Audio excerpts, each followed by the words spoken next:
Let's get right to it, dog. You know it's raw. Well, let me catch you if you're showing off. They wanted to get you, I hold it off. Thought he was solid, but told it off. Running the field with the underdogs. Don't want to get involved. I can admit it. I know what it's time and I'm tripping. I got every group. Niggas will fumble a bag. I get to the cash fast. Got a salute. I've been a hustler. Look how I'm coming up. You running your mouth, better run it up. I'm running this shit like a big dog. Living my movie, they pissed off. Pushing the law cause we in charge. They gon' play this in the synagogues. How do I feel? I'm feeling great. Bigger the problem, the bigger the plate. Making my move, that shit gotta wait. Ahead of my time, keep it in line. Put on their face. I just learned to keep it all to myself. Wait, a couple of niggas that hang with me that'll bang for me. If I'm doing bad, never change on me. We the salt of the earth.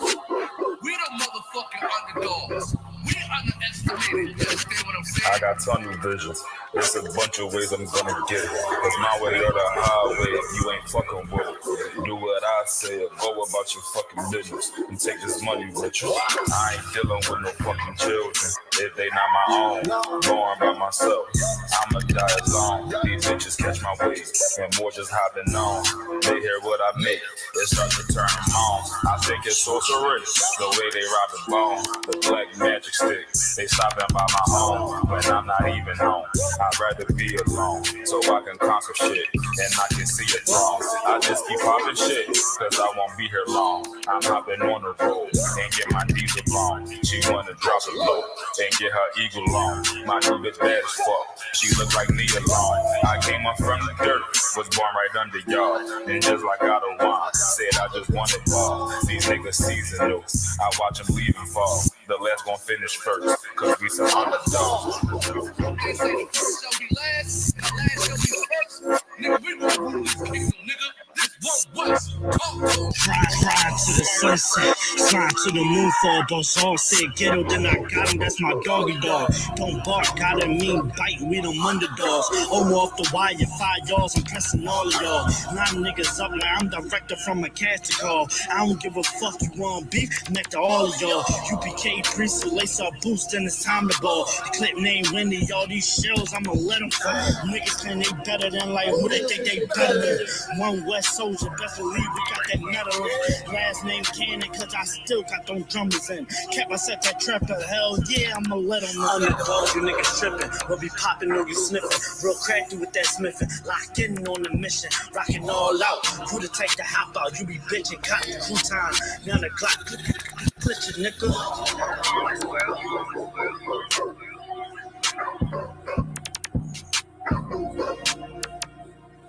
Every dog has his day.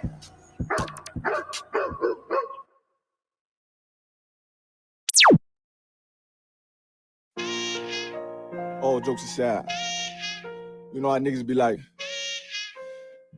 I'm this and that for life, I'm this and that for life. I'm on West for life, nigga, this a blood oath. Hey, yo, Madara, here go a class for you, my nigga. 140 for the rebel. The world turned its back on me. I'm a cripple. We got soldiers, he got soldiers, but I got different ones. Ain't no way out, I tell you once. Don't pray for nothing, send a curse. We can't forgive what's forbidden. Remain in them trenches. Trust in the Lord, but please forgive me for the times that I did. If rank is given, have your respect to your apprentice. Be about your business. This loyalty's a death sentence. Look, trying to pick up with a blind foot. Hey, they said there'll be many mansions. I'm just grinding for my time share. Them devils ain't playing fair. They hunt you like bad pal, but ain't no getting out the game like Jumanji. Or if you take that oath, it's a Dundee. They try to deal death to a priest. You won't make it out in one piece. So you can stand. Just make sure you got the heart. Say your name 3 times and it's death to us part. No. So how you feel about this truth I done shown? This ain't the like you think, little nigga. I should want. Even your own people go disown. And the Lord said they hate you for my name. So you better keep it on. Ain't no more guessing. Ain't no more questions. Make sure my election till I'm tucked away like George Jetson. Murder for capital, now it's murder at the Capitol. The world in amazement, we like fuck 'em, raise it. I pity those watching life as it go by. Be giving mercy in this life, I don't know why. It pump smoke, never try to. The dead at home, my brother be the dead and sold out on the photo. Salute, my nigga. Salute, my nigga. They like, how you stay focused? I told them I'm motivated cause of you, my nigga. Brotherhoods and weapons, still got weapons on the scene. Now I never do my niggas like Bishop did Raheem. Never mind in all beliefs, they under anesthesia. Shorty say she leave me, said she wanna let that love go. Told I let that love grow. But if I bring you to my bed, that's a blood oath. So, how you feel about this truth out the show? This ain't the life you think, little nigga. I should want. Even your own people gon' disown. And the Lord said they hate you for my name, so you better keep it on. Yeah, yeah.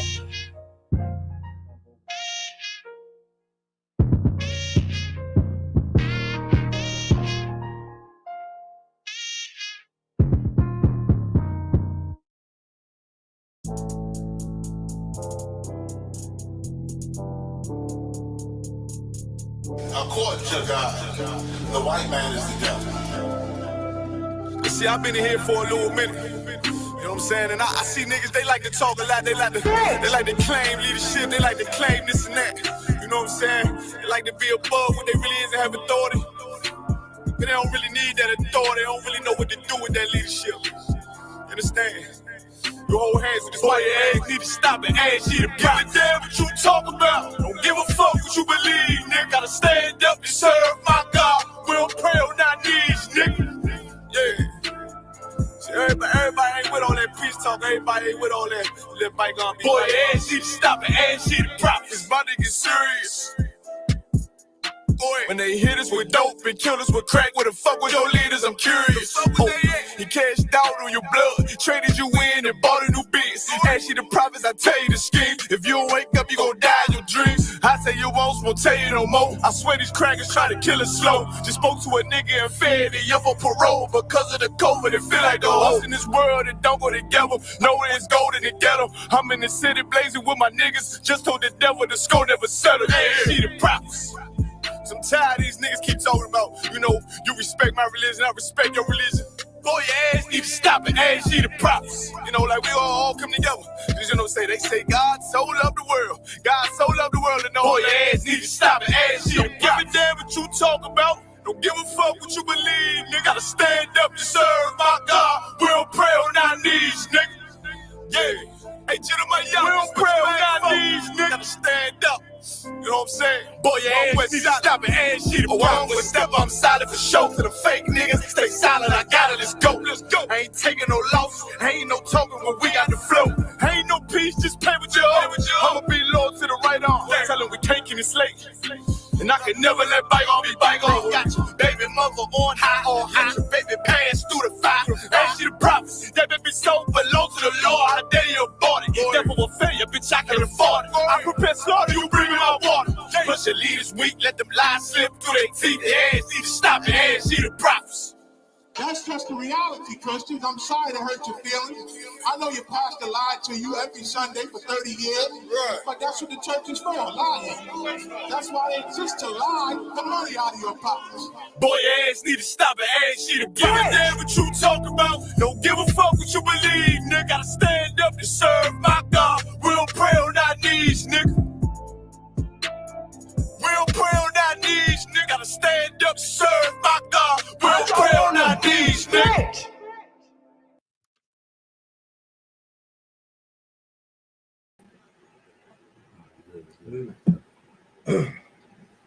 All right. Hey, shalom, Israel. This is the ISUPK, man. You know what I'm saying? Start out 1 West, 125th Street, Harlem, New York, under commanding Juliana. And tonight, class we have here in Kaling is the law class, man. You know what I'm saying? Y'all give it up for the Lord. So tonight class, we're going to talk about the inheritance of the law.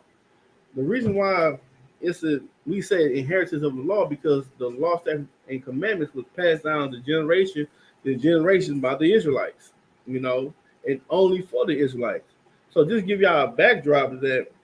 The Israelite School of Universal Practical Knowledge, we teach that blacks, Hispanics, and Native Americans are God's chosen people. That's right. And God only knows us. He only cares about us. And that's the reason why we're in turmoil, because we break his laws and his statutes and commandments. and we have a judgment placed upon us. So we're going to talk about the laws, the spirit of it. You know what I'm saying? The law. So if I have a question for y'all in the classroom, what y'all think when it says the law? What do you think that means? Because we know the statutes and commandments. We know that, what he says and what he put in place. But what about the law? You know what I'm saying? The chat, if y'all want to answer that question, y'all go ahead and answer that question. So what does what does the Bible mean, the law? Y'all got any? Go ahead and raise your hand. Go ahead, take a guess. Take a ponder.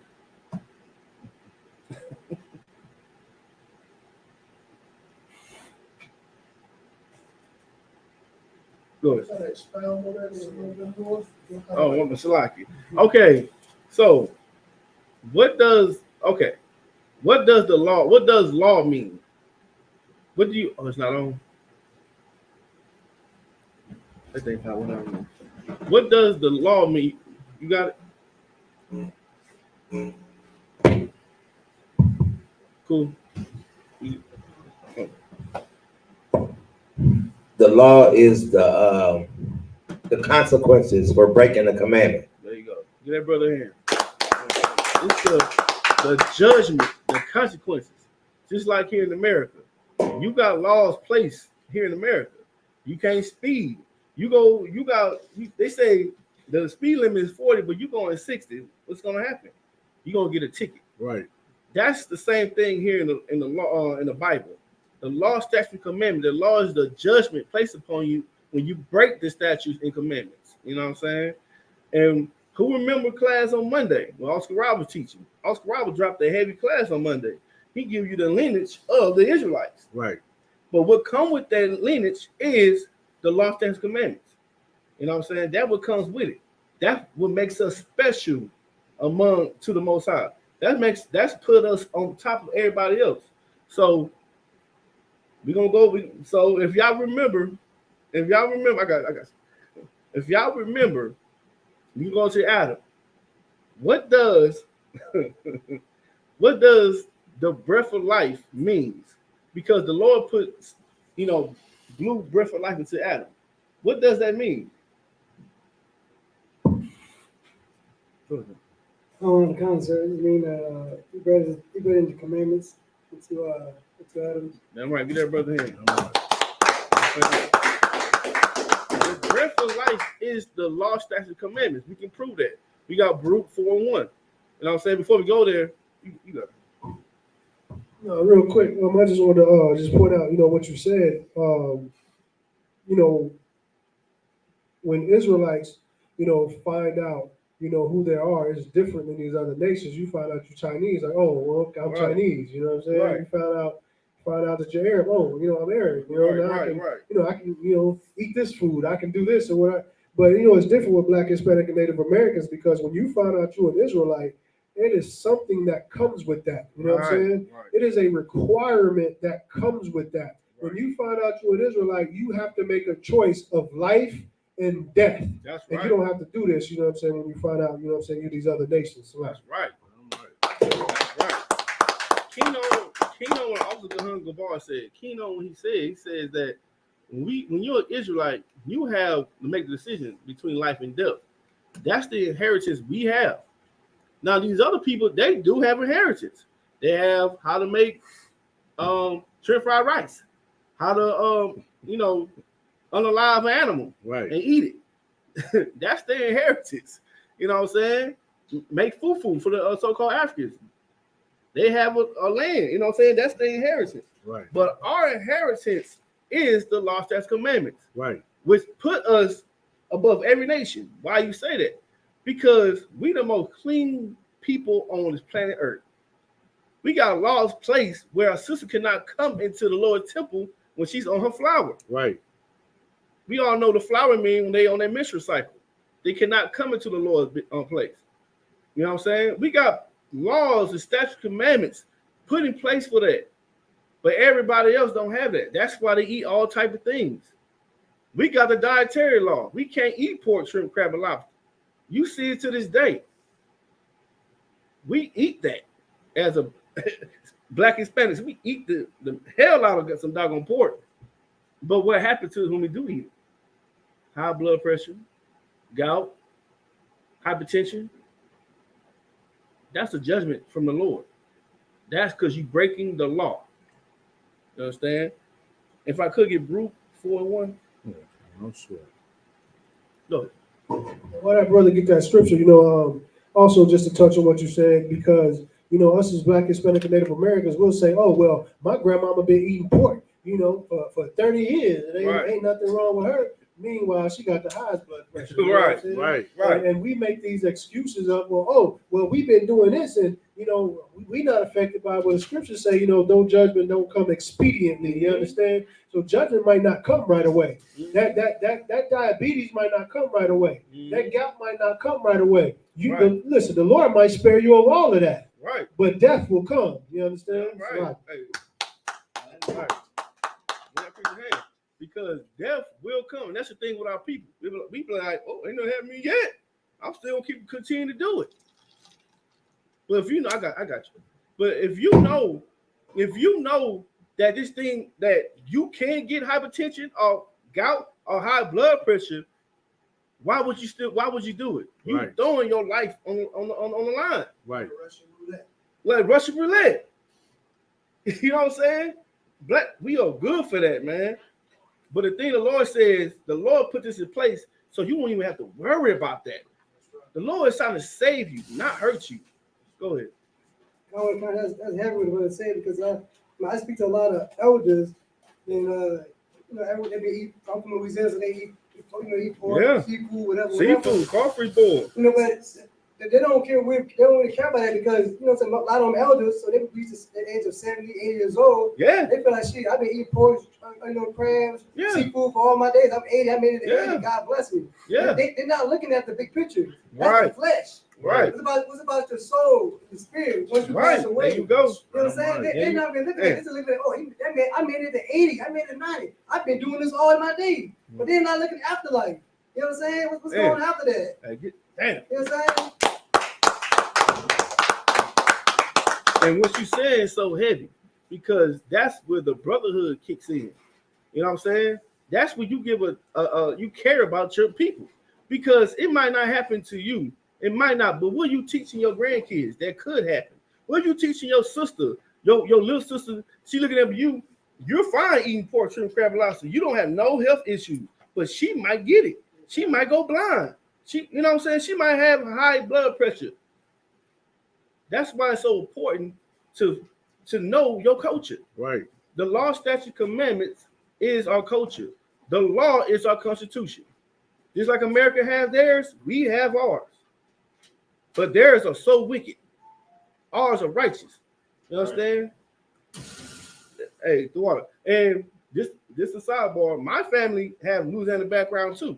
So I know all about that seafood boil, that what's the other stuff, man? Boudin, etouffee. Man, I used to love me some etouffee, man. That was my stuff. That gumbo. Hey, most time crazy. We can have lawful gumbo in here. Right. We can have lawful, but we can't get that snow crabs. You know what I'm saying? Because why? We're gonna break the law. It's so crazy. We are so spiritual people that a fool can make you break a law. It's so spiritual, man. So spiritual. That's how you know the Lord loves us. Right. He gives a damn about us. He don't give a damn about these other people. They can be who they want to be, eat what they want to eat a damn dog if they want to. But we can't do that. He loves us. Right. Real quick, like you said, you always hear that saying in the world, you are what you eat. You understand? And all the things in the Bible, especially the animals, you understand, that it tells us that it's lawful to eat. Right. They don't eat other animals. All the animals in that Bible, what do they eat? They eat out of the field. Right. They don't eat other animals. But now when you get into that shrimp, crab, pork, lobster, all that, what do they eat? They eat other animals. Right. You understand? The feces, all of that. You know what I'm saying? Like a shrimp. They talk, oh, well, you clean the shrimp. Well, you can't clean, you know what I'm saying, all that out of the veins and out of all of that. You understand? Right. So that's heavy because, like you said, the Lord loves us. Right. And so how can we justify, our dietary law? Well, check this out. The foods that we eat, the animals that we eat, they eat off the land. They eat clean. That's right. And so when we eat clean. That's you know what I'm saying? That's right. That's a good way to look at that, for real. Right. You know what I'm saying? Look, shit, Shalaki, my bad. I love beef, Shalaki. You know what I'm saying? I love protein. You know what I'm saying? That steak, that's called, hey, Cargazada right there. That bread right there, man. A mean steak, man. Right. And just like Oscar Hunger Boss said, that steak, that animal, that meat came from, they eating up a grass. That's it. What is going to sell the packet? Grass fed. Grass fed. Right. Grass fed. But you want to eat an animal that eat boo-boo. You want to eat an animal that eat other animals. Right. You want to eat an animal that eat dead carcasses. Right. That's what the Lord, the scripture says that the law is not grievous. Right. It's not. It's easy, man. Why is it easy? Because it's like any good parent. Your parent, your mother, your father may tell you not to go out there and hang with them boys. Why? Because they ain't nothing but trouble. The same thing with the Lord. The Lord said not to do the things of these other people. Why? Because these people are trouble. These people do not give a damn about you and never have. So why? So what you do now? The scripture says, gather yourself together. O nation not desired. That's right. That's a law. You know what I'm saying? We have to gather together. Brotherhood in marriage. We have to. Okay, you got that scripture? Yeah, kind. Oh, you got something going on? No. All right. This is the book of Baruch, chapter 4 and verse 1. This is the book of the commandments of God and the law that endureth forever. In the law that endureth forever. God's law will endure it forever. Why? Because it's righteous. It makes sense. It's very practical. Unlike the oppressor laws. Let me tell you something about the oppressor law. The oppressor laws are made to oppress you if you're Black, Hispanic, and American. But God laws are made to uplift you.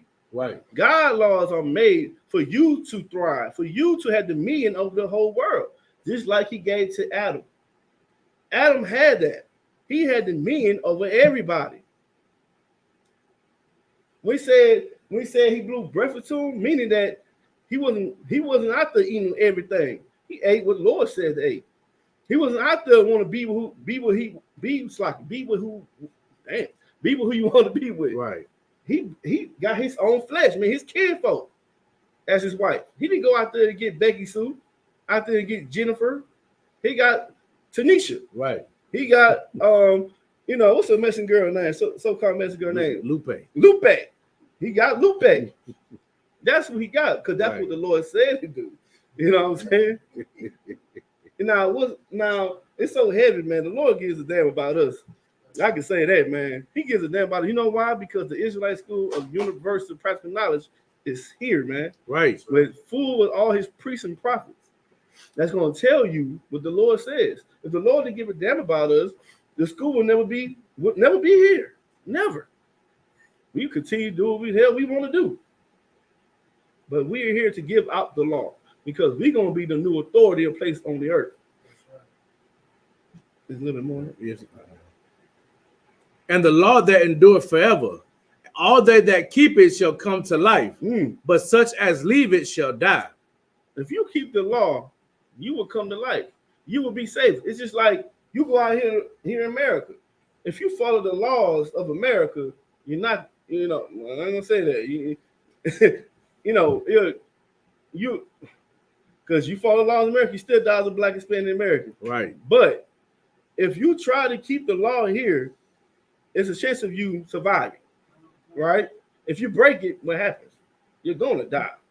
You break here, the law here is a smidge bit, you're gonna die. Right. That's death. If you break a law and say, I want to sleep with my brother's rib, and you sleep with her, that's breaking the law. That is death compared to the Lord. Your punishment, your judgment will be death. Right. That's a law. You understand? Is anything on that? No, that's it on that. All right. So like I said, so the other day on Monday, Oscar Ride went into the forefather of the Israelites. You know what I'm saying? He went all the way back to Adam, what the law was given to Adam. Then trickled down to Abraham. Shalakia. Yeah, Abraham and his sons, Shem, Japheth. Shalakia, I'm going with it. My bad. If I could, who remembers the sons of Noah? Good. Shem, Ham, and Japheth. There you go. That's his name. She was paying attention. No sign Christ. That's what his son. So out of that, right, you had Abraham. Abraham came from Shem, the Shemites. Like, you know what I'm saying? Then you had Ham. Ham with the African nations. You know what I'm saying? You had Pudding Kush, right? Pudding Kush, you know what I'm saying? Then you had Japheth. Oscar Ralph said, you know, the Samoans, the Hawaiians, the Polynesians, you know what I'm saying? You got even Australia, the I forgot their names. The natives there in Australia. Right. Aboriginals. Go on, sir. Those would be considered Japheth. So Shem, that's what we more focus on, because that's what the law, that's the statutes and commandment was given. Not to Japheth and not to Ham. So Shem came Abraham.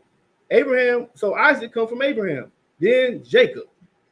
Right? So we say we come from Abraham, Isaac, and Jacob. That's our forefathers, right? And that's where the law, statutes, commandments is placed. Nowhere else. Right? So I'm gonna give you a little. I'm going to the tribes that came from Jacob, because Jacob, like Oscar Rob broke down, Jacob got his name changed to Israel, right? Because he wrestled an angel and he won. He got his rank. He got his new name ranked up. Right. You know what I'm saying? And now he got the inheritance that his sons will inherit to earth. So we'll go to Genesis, Exodus 1:1.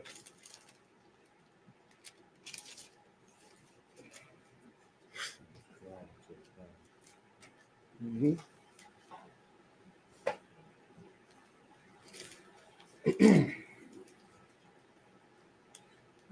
Well, y'all can read it if I got it. Exodus 1:1.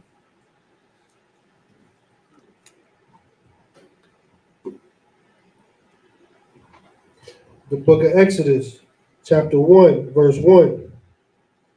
Now these are the names of the children of Israel. Remember, Israel was Jacob, right? So these are the names of the children of Israel. So they don't give you a breakdown of who the children of Israel are. Keep going. Which came into Egypt. Every man in his household came with Jacob. Came with Jacob. Keep going. Verse 2. Reuben, right. Simeon, Levi, and Judah. So give you the breakdown who these people are today. So Reuben would be the Seminole Indians, right? Out there in Florida. In that part, the eastern part of the United States, southeastern. Then you got Simeon. Simeon would be the Dominicans, right? Levi are the Haitians. And Judah is the so-called Negroes, which Christ came from out of. He came out of the loins of Judah, right? Keep going. Verse 3. Issachar, Zebulun, and Benjamin. Okay, so I'm going to ask you a question, because we've been over this before in class. So who is Issachar? Y'all got, Oh God, dude, Latino brothers. Latino. Well, Spanish, Mexican brothers.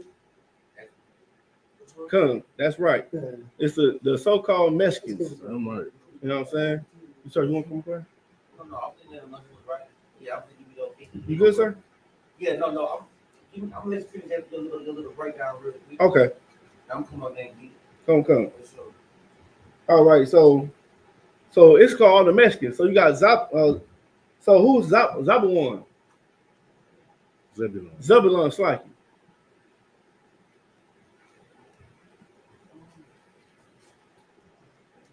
Go ahead. Salakia, the so-called Salvadorians, the Guatemalans. Right. To put it all in the group, it would be the Central America. Right. You You know what I'm saying? So these are people of God, man. And just to let you know what I'm saying, the spirit, the law, statutes, commandments came to Adam, right? And nobody else that was doing the time. So it was people that was given. There were people that was on earth at the same time Adam was, but he only chose Adam, right? Right. So let me ask you one question before I leave. Why did he chose Adam?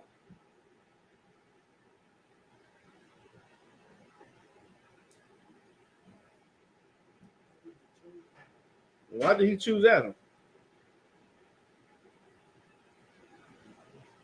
Go ahead, son. Like you want to answer. Because he wanted to. Damn right. Give him a hand. Because the Lord wanted to put it in practical, to be practical with it. It's just like when you see your son, you see something in your son. Man, I see something you're gonna be great. Let me polish you up with this. Let me teach you how to do this. Let me teach you how to box, man. Let me take care of yourself. Let me teach you how to eat. That's the same thing that the Lord did to Adam. And that's why he chose Adam. He didn't chose nobody else. Right. Hey, with that.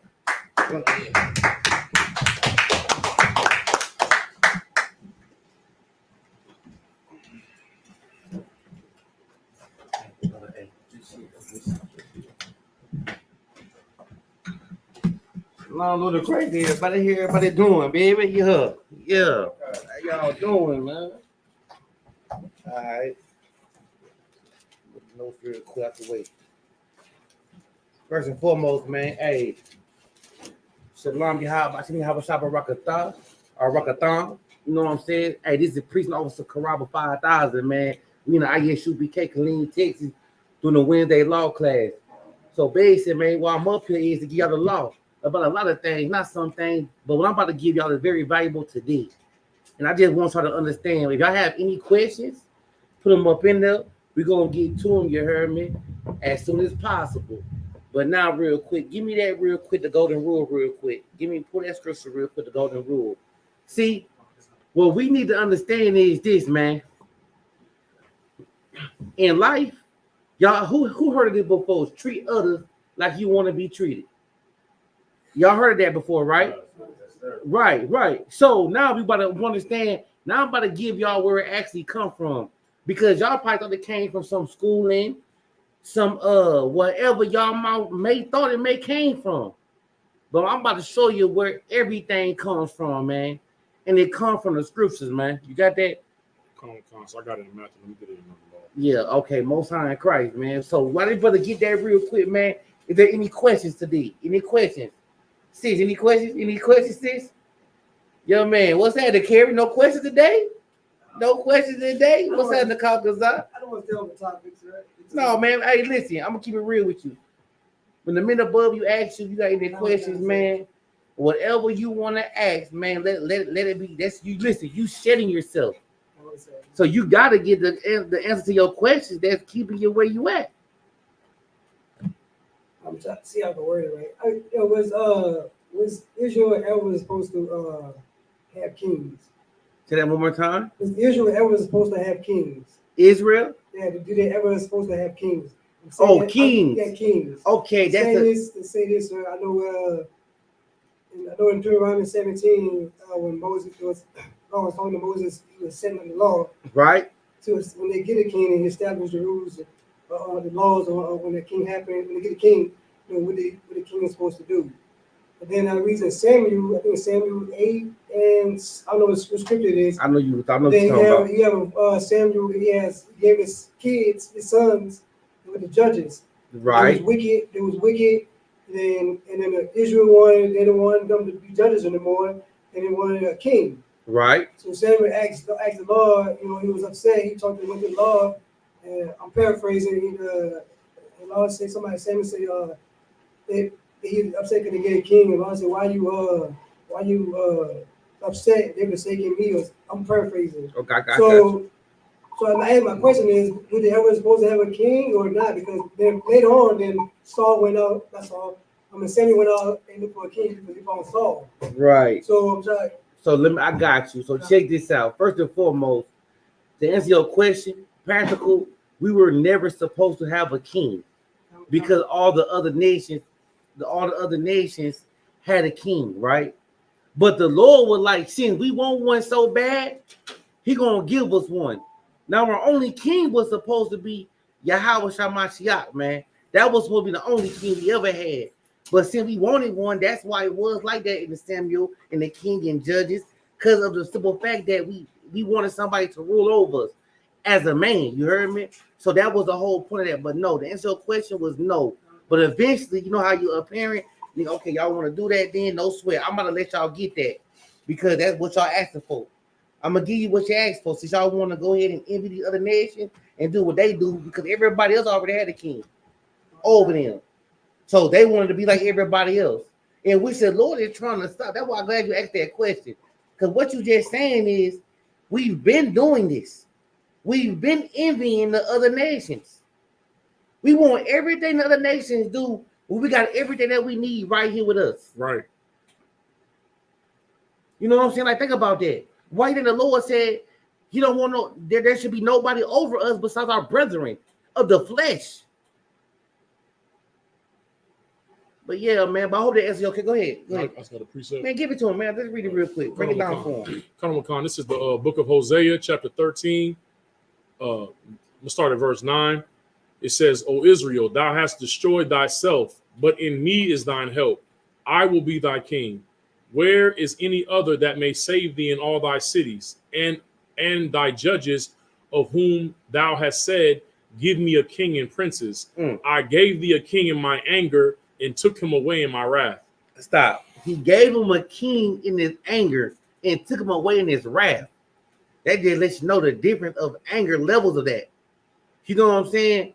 And at the end of the day, that is why that's why I always tell y'all to pay attention to the words that are being used in these scriptures, man. Because people might think anger is wrath.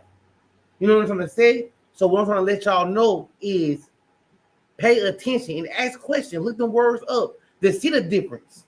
You know what I'm trying to say? And that way you will understand it way more. But I'm glad you asked that question, but no, but he just answered it for you. Why he did it in his anger. And he took him away in his wrath. But you got that scripture I asked for earlier? Yeah, man, let's go get that real quick, man. Let me get that real quick, man. This is the book of Leviticus, chapter 19, verse 17. And it says, thou shalt not hate thy neighbor in thy heart. Thou shalt in any wise rebuke thy neighbor and not suffer sin upon him. Stop right there. I've got a question for y'all. Who's y'all neighbor, man? Who is he talking about? Answer it for me. Get the microphone. Whoever got it, get the microphone and let's discuss it. Cause this class, we'll go ahead. I think she raised her hand first. You got a microphone over there? There you go. Brother, sir. Right, you give her a hand, y'all brothers, man. Your blacks and Hispanic of Indian. Those are your neighbors. I don't give a damn if you got a neighbor, Mr. Lawrence, right next door to you, and he's a so-called Edomite. He's not your neighbor, but you got but 3 houses down. You got Tyrone. That's your neighbor. You heard me? I don't care if you got Mr. Akeem Elijah right next door to you, but you got 3 houses down. Juan. Juan is your neighbor, not Akeem Elijah Juan. You heard me? I don't care if you got damn me Kim Cha Ju, whatever his name is, right next door to you, literally right next door to you. No, 3 houses down. 3 houses down. If you got that boy Julio, that's your neighbor. Meaning your neighbor is your bloodline, man. Blacks, Hispanic, of Indians, man. Nobody else. That's what I mean by that. If y'all ain't understand what I was trying to say, that was the angle I was taking. If you got a heathen literally next door to you, that's not your neighbor. But you look for black and brown. You heard me? Right. That's what we do. Keep reading. Colonel McCon, Verse 18. Thou shalt not avenge nor bear any grudge against the children of thy people, but thou shalt love thy neighbor as thyself. I am the Lord. Read that one more time. That part right there needs to bear. Say that one more time. Colonel McCon, sir. Thou shalt not avenge nor bear any grudge against the children of thy people, Y'all hear that real quick, man. That's for y'all retaliating with somebody. Think about that. No avenge or no grudge, man. Do not be angry at your brothers or your sisters because they stepped on your shoe and go avenge them on your behalf. Because vengeance of the Lord, man.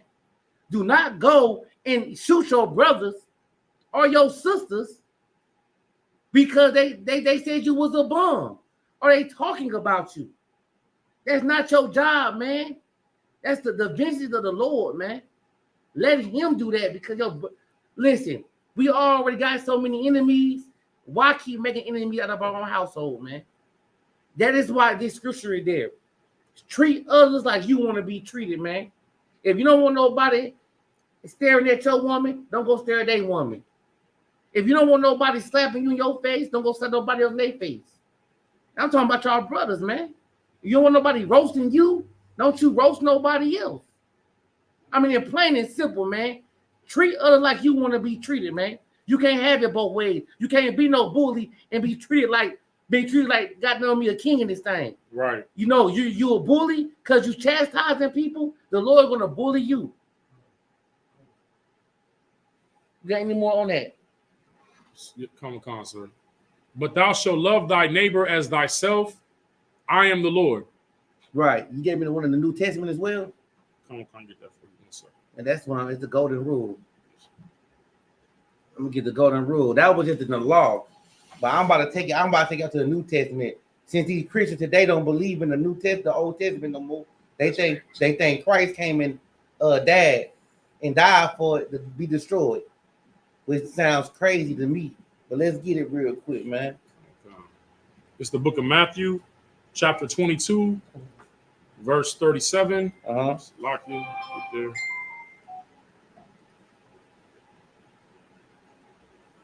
I started 36. It's in John. It says golden rule. Right. Well, that's not in the scriptures, but it is. I got you. I thought the class about it. The word golden rule in the Bible. I got you. Hold on.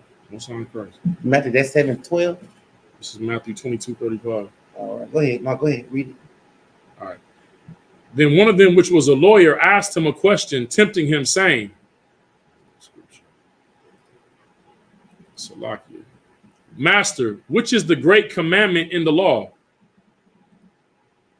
Yahushua said unto him, Thou shalt love the Lord thy God with all thy heart, with all thy soul, and with all thy mind.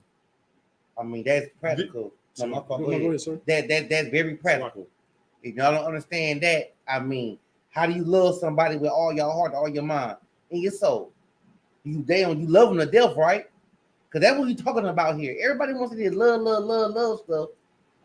But what y'all loving ain't the right thing. Who y'all want to love is not the right people. Where that love at for y'all brothers, man, and your sisters. Y'all need to look deep into y'all souls, man, and y'all heart, because we're not supposed to be mean mugging our brothers, especially as priests and prophets, man. That's just what that is. How you letting your light shine when you dimming it?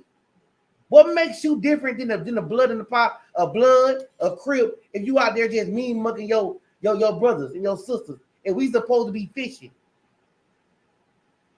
When y'all out there put out that camp, I'm talking about y'all out walking around.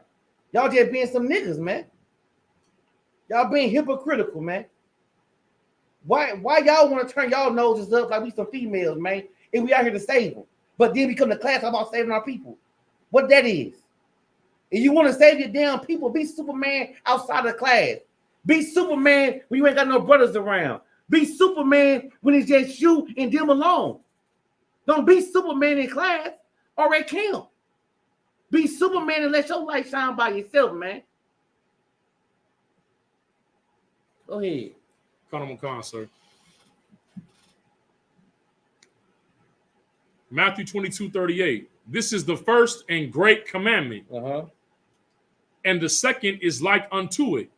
Thou shalt love thy neighbor as thyself. On these two commandments hang all the law and the prophets. Hang all the law and the prophets, man. Let me tell you something. Kindness is key. Kindness can stop violence in our neighborhood, man. Y'all don't believe me, huh? So next time a nigga bump into you, instead of looking at him up and down like he got shit on his face, he got stuff on his face, he done spilled something on his shirt, but that boy know he okay, he good. You hear me? Guess what? Him like, dang, I thought it was gonna be beef. He flexed up. Guess what he did now? He taking a deep sign. Because he already knew he messed up when he bumped into you. He's looking for that nigga moment.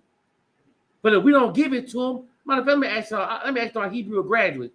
If somebody do something to you like that, step on your shoe, bump into you, what we supposed to do? Go ahead, Abon. Because I give it. Go. What we supposed to do? We supposed to de-escalate the situation. You kind of there, but bring me home. Somebody bump into you, or step on your shoe. What you supposed to show them? I'm supposed to show them mercy. Mercy, because with mercy is an extension of brotherhood. Knowing that we can easily destroy them, literally. But the only way you can just show mercy is being able to do what to somebody. I just said it. How do you show somebody mercy? Forgive them. No. How are you? Go ahead, Count Kazak. Salaki, the only way you can show mercy is if you have the ability to destroy somebody. Destroy somebody, man. I'm giving y'all the answers right here, man. I need y'all to pay attention to me, man. Everybody, that's why we say we trained up in here. None of these dudes, none of these druggies, nobody listen. If we stay on our stuff, while you walking around with a priest and a prophet, man, it's like you walking around with Superman, literally. There's no reason why any goddamn body out in that world that's on them drugs, taking all this stuff out there, can be able to mess with any of us physically in any type of combat situation. It shouldn't be. You know what I'm gonna say? And I'm gonna just let you know that off the real. It's like you got an old boy walking with you. What's his name with the longer hair? Samson. Like got Samson walking with you. Every time you never freeze. Why you think we walk y'all to the cars? We move, we take y'all out the cars. We always around y'all for protection. If somebody cannot protect, they cannot be a protector. Right. You see what I'm saying? I wouldn't put my life in the hands of someone that can't be combative like I am. You know what I'm gonna say? So I want her to realize that. So that brother bump into y'all, look at y'all up and down, or give y'all an evil look. Ask that brother how he doing. Ask him what's going on in his life, man. Because he crying, his soul crying for help, man. I'm letting y'all know that right now. I don't want to hear no more my brother's going out unless it needs to be that we out there being a problem of a cause instead of what you just said, Bonzayan. Taking care of the cause. This escalating the situation, man. We should never be the problem. We should always be the solution to everything in life. That is why we are the priest and prophet of the Most High. We're not the priest and prophet to be running around the damn thing drunk all the goddamn time, chasing behind all the goddamn time, man. I'm saying God, because I know you Christians out there gonna say, you saying God's name in vain. No, I'm saying God. It's not for us to be that way. We supposed to let our light shine by not being niggas, not looking like them boys up there talking about that show with Kendrick Lamar out there, be walking and see walking all over the damn stage, man. They're not like us, literally. We gotta be Quadash, which means holy in the Hebrew, man. You got any matter of fact, give me Matthew. Did we finish that? Give me Matthew 7 and 12.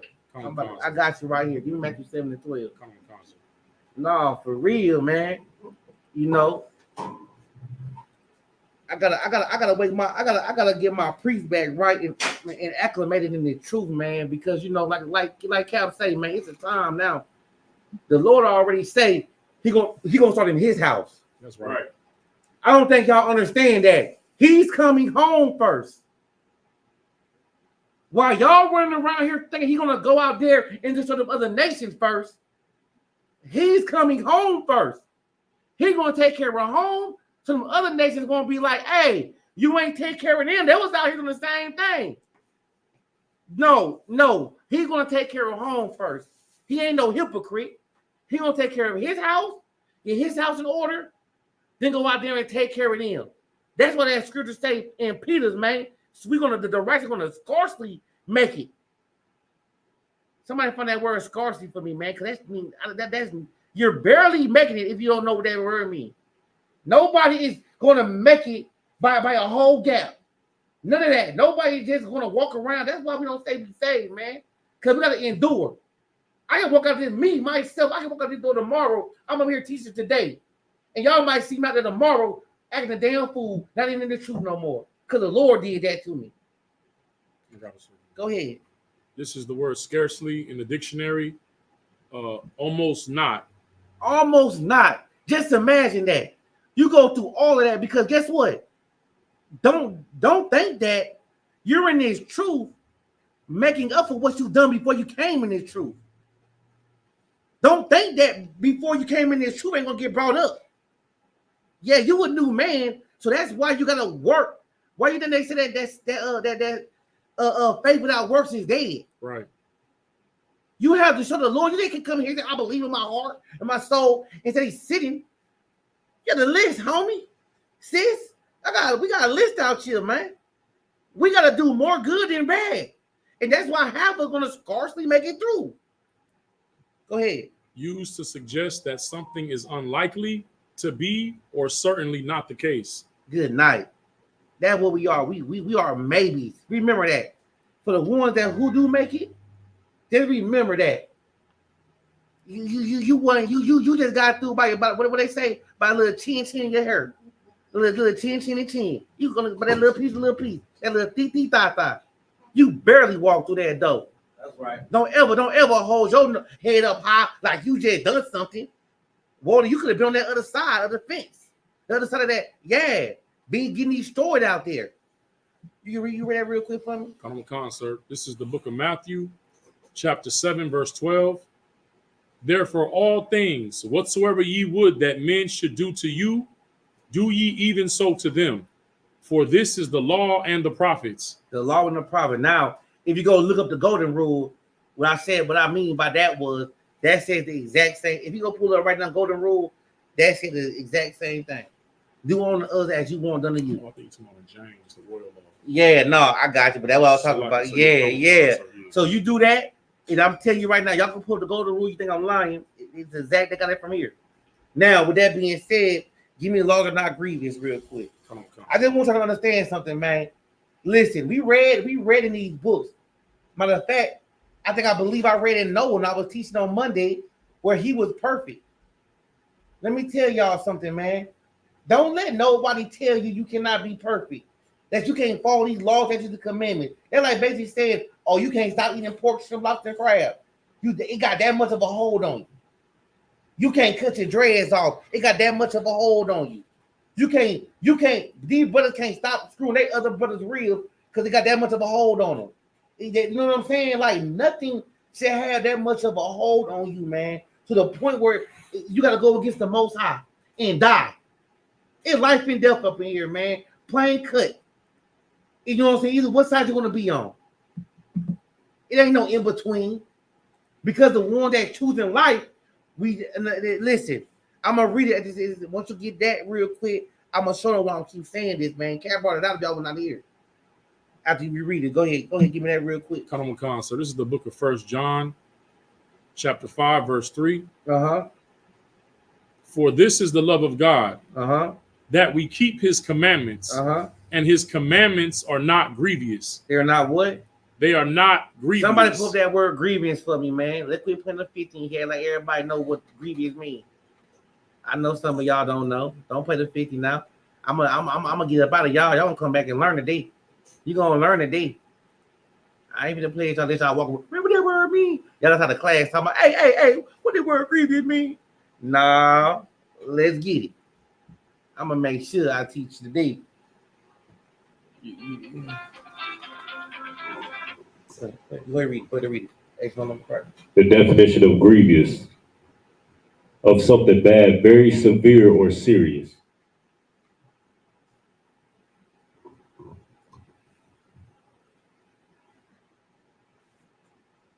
So what time? It depends on time you get here. But I'm in class. I'm teaching in class right now. I will talk to you after class.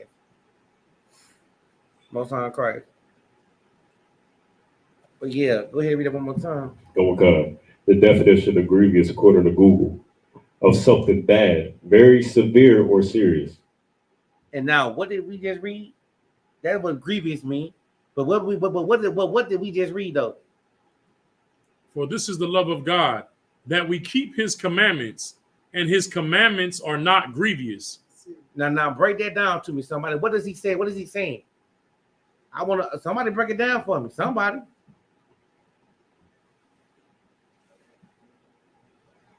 Go ahead. I'm on.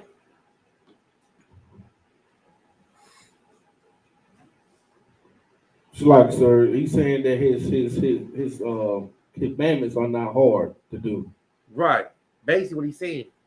You know, so why do we make it hard, and why do we put that much grief, that much heartache on us? Talking about it's very hard. It's not hard. He just said it's not hard because it's been done before. All we gotta do is stay disciplined. That's why we teach about discipline. This is why we got this structure here. This is why our men and our women cannot do what they want to do out here, because in order for you to follow any law, you gotta have discipline. In order to get anything right, it starts within yourself to have the will to want to have discipline. Not be no what's the opposite of discipline? Discipline. What are you? Are you like a what's that word? I mean, a lack of. You're undisciplined for sure. I mean that's basically not having any self-control. Yeah, there's no lack of self-control. You lack of. That's crazy, man. That's not like undisciplined. You're right. Basically, discipline, undisciplined. But I just want to take it to more narrow. Like you like that little bad baby kid running around that don't want to hear nobody. You look like one of them little kids off of Murray and Jerry Springer back in the day, where they had to get them little, you know what I'm saying? They had to go to boot camp and they running around in the damn food. You know what I'm saying? Go ahead, Abon.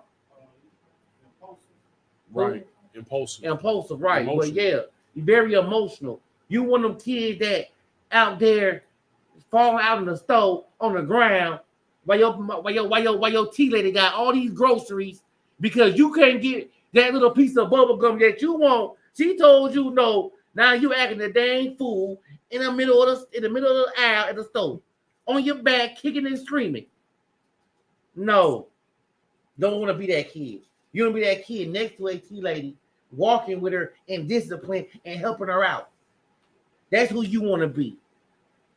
Don't be that little kid falling out because he ain't getting what he wants. Now, okay, real quick. We finished that up real quick? Common concept. All right.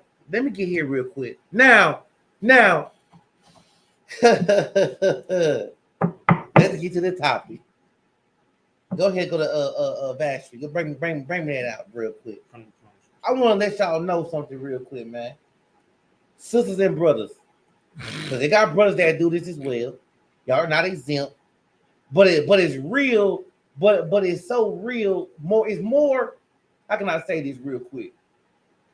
It's way more that happen with females than males, but you do have males with these traits that do this. And he like, what is he talking about? I'm talking about gossiping, man. That's why the women say he run his mouth like a woman. Brother, that's not a good thing. If women say you run your mouth like a woman, and women, that's not a good thing because they associate y'all with that. Y'all gotta break from that because that's undisciplined. Because all you're doing is that key word everybody say they hate this. Everybody say they love to stay away from is mess. Ain't nobody like a messy person. That's what they always like to say. Everybody, I'm gonna leave that mess alone. I'm gonna stay away from he messy. She messy, man. I ain't messing with him. I ain't messing with her. Well, we gotta stand on business then. If y'all tired of mess, we gotta quit being messy. It starts with us. We got rules and regulations to how to handle any situation in the world. In these scriptures right here. If you got a problem with somebody, I'm gonna ask one of these priests, and I'm gonna call on you. I'm ain't no priest yet, Salakia. Kalkazar, what you do? You got a problem with somebody? What you do? You feel some type of way about somebody? Do you go tell everybody else around them? Or what does it say in the scripture you do? You can paraphrase. It's like you go to them between he and me alone and tell them they fault. And if they hear you, then it's there right there. It's there right there. We don't do that in the world today. If somebody offends you, you go tell your gang, talking about the men, you go tell your friends, oh girl, this nigga out of line. He said this, he said that, he said. You get everybody against them. Instead of having that issue, going to them being adults, and we like to call ourselves being grown. See, grown ain't got nothing to do with just being managed, taking your clothes off, getting freaky. It got a whole lot more responsibilities behind being grown. Being grown is going to your brother and your sister and expressing yourself alone. Right. Not with no gang to try to intimidate them. Not with your friends trying to intimidate them. Not telling their friends or your associates, everybody associated with, to turn them against that brother or that sister. Once you feel some type of way, the first thing you should be doing is thinking about going to that sister or that brother alone, man. Right. That's how you cut off 90% of the drama that's going on in America, man. Right. In our lives in general. But we don't do that. Somebody disrespects you, the first thing you want to do, oh, say, man, this nigga lost his mind. You got the home on the other line. Who? What happened, Rob? Say, man. Yeah, this nigga Jack Queeks over here, man. He talking about some. Yeah, nigga better get in line. Nigga better look down and walk by me.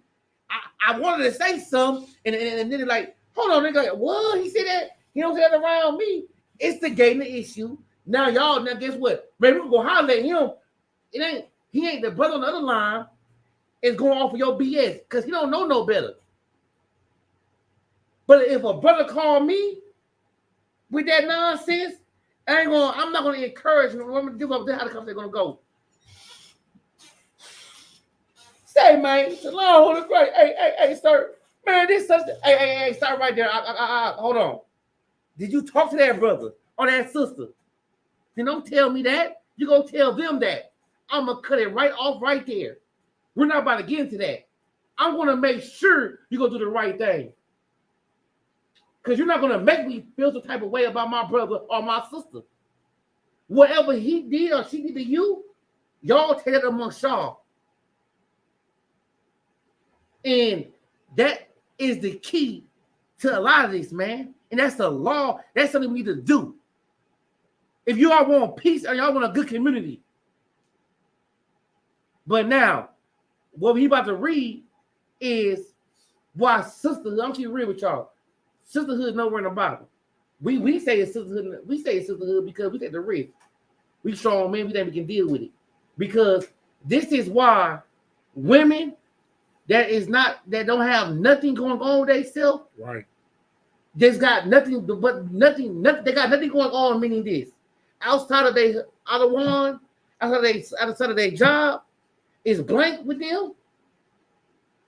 This is what happens when women get together, and this is what I'm gonna show you how deep it is. I'm gonna read all the way up to the point where the decision had to be made, and this was the first time you read about some sisterhood in the Bible. Go ahead and give it to me. Hold on one concert. This is the book of Esther. I'll let everybody get there. Yeah, I think for sure. Esther is it's after Nehemiah and it's before the book of Job.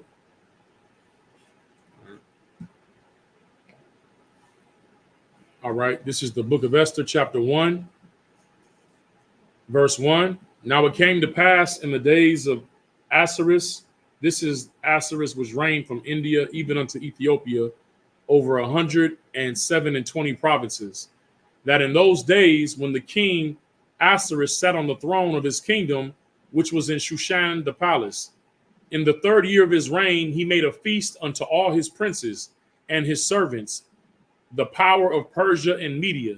So real quick, what's going on? And they're giving you his background, his resume. Basically, this king is a powerful brother. He done reign over how many provinces? 127. Think about that real quick. You gotta. This is a king. This brother done ran through 127 provinces. That's like over 127 countries. You know what I'm saying? Like not even a city. Like this is what he done. But go ahead. Khan. And in the 3rd year of his reign, he made a feast unto all his princes and his servants, the power of Persia and Media, the nobles and princes of the provinces being before him, which he showed the riches of his glorious kingdom and the honor of his excellent majesty many days, even 180 days. And what does score mean for the people that don't know? Score is 20, so that's 180 days. So he had a 6-month feast. A 6-month feast. There you go. Think about that. You got a feast for 6 months. We don't even do that. Think about what feast you got out here today that lasts for 6 months. That's not in the scriptures. I guess our birthday. That was because you know what I'm saying. Because some people say that they birthdays all year when they, But other than that though, ain't no feast like that though. Ain't no feast. Go ahead. Khan. And when these days were expired, the king made a feast unto all the people that were present in Shushan, the palace, both unto the great and small, 7 days, in the court of the garden of the king's palace. There was white, green, and blue hangings, fastened with cords of fine linen and purple, to silver rings and pillars of marble. The beds were of gold and silver, upon a pavement of red, and blue, and white, and black marble. And they gave them drink in vessels of gold, the vessels being diverse one from another, and royal wine in abundance, according to the state of the king. And the drinking was according to the law.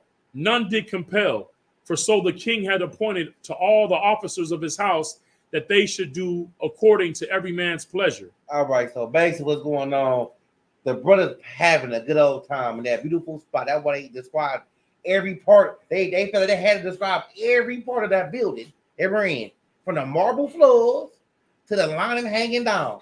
They just wanted y'all to see it, so I can like imagine being there. Now keep going. But let's see who else having a feast. Let's go. Khan. Verse 9. Also Vashti, the queen, made a feast for the women. Hold on, what? Made a feast for the women. Okay. In the royal house, which belonged to King Xerxes.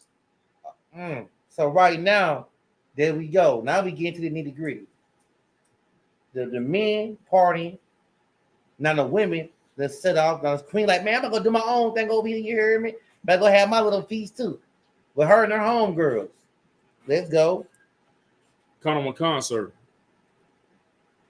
Verse 10. On the 7th day, when the heart of the king was merry with wine, he commanded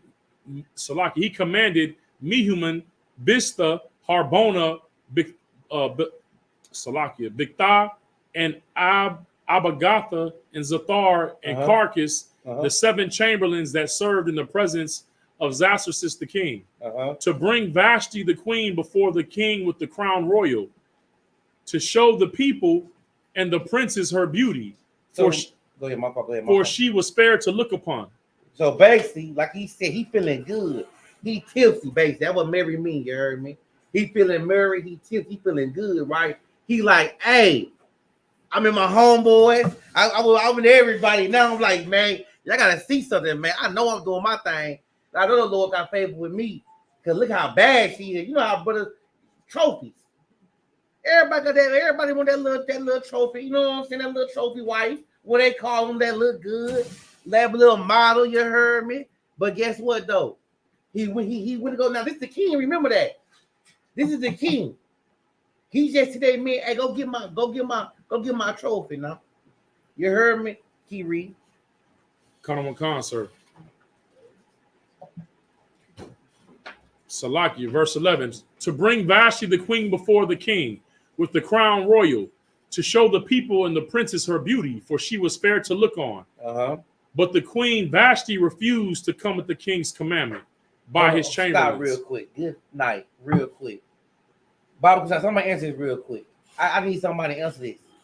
So, it is a sister.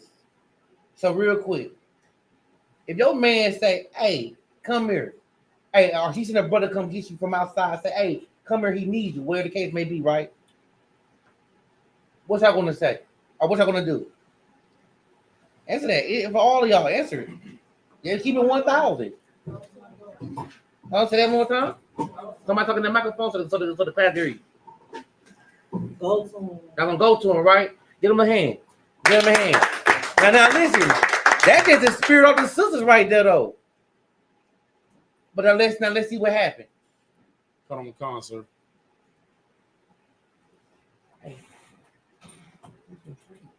Verse 12. But the queen Vashti refused to come at the king's commandment by his chamberlains. Therefore was the king very wroth, and his anger burned in him. Read that one more time. I don't think they heard that. Cut on the concert. But the queen Vashti refused to come at the king's commandment. So she refused to come at the king's commandment. Now I wanted y'all to I want him to start from that top so I can really see first and foremost who she was dealing with and how powerful he was and everything like that. Like she basically just turned him down. Like, I'm not coming. Like, think about this. This is a man that not only he's not the steward, he's not the floor cleaner. He's the king. Y'all are over there partying with y'all having a good old time with your sisters. I tell y'all to come here, my real to come to me, and she just declined. I just want y'all to understand the depth of what her defiance is and what that really means. But let's get it. Keep going. Come on, sir. You want me to go back to verse 1? What? You said you want to read about who he was again? No. Y'all remember who he was, like how strong he was. I was just letting them know about the king over many prophecies. And he's he's the top dog. He's the king. You know what I'm saying? But go ahead. But the queen Vashti, verse 12. But the queen Vashti refused to come at the king's commandment by his chamberlains. Therefore, stop. That wasn't even an act. That was a commandment. He commanded her to come. And she basically was like, no, I'm good. Okay, remember that. Keep going. Come on, concert. Therefore was the king very wroth, and his anger burned in him. Verse 13. Then the king said to the wise men, which knew the times, for so was the king's manner toward all that knew law and judgment. And next unto him was Karshina, Shethar, Adamatha, Tarshish, Meres, Marcina, and Memucan, the 7 princes of Persia and Media, which saw the king's face, and which sat the first in the kingdom. Verse 15. What shall we do unto the queen Vashti according to the law? Because she hath not performed the commandment of the king Xerxes by the chamberlains. So basically, she bucking game. She bucking right now. She bucking game. Now the wise men around him, his counsel around him, asking, "What shall we do for her?" Well, because he denied you. She just blatantly disrespected you in front of all your men, your whole kingdom, everybody. Fast forward down to when he made that statement real quick. When he are you getting there? Is there? Okay, bet. Come on, concert. Verse 16. And Memucan answered before the king and the princes, Vashti the queen hath not done wrong to the king only.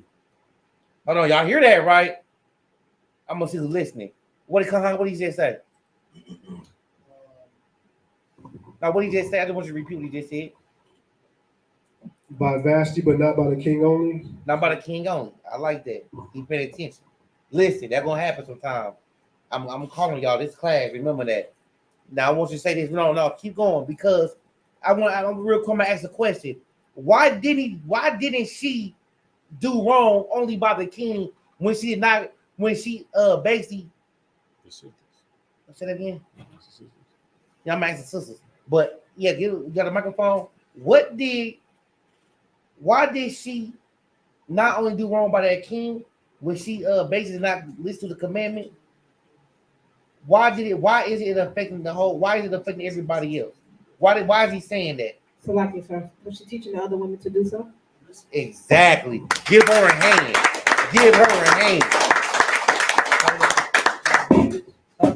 Yeah, move it. Yeah, for sure. Go ahead. Keep reading. Yeah. Come on, concert.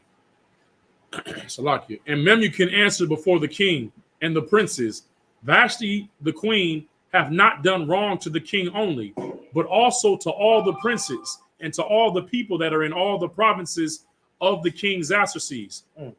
For this deed of the queen shall come abroad unto all women, so that they shall despise their husbands in their eyes, when it shall be reported. Y'all hear that? My fact.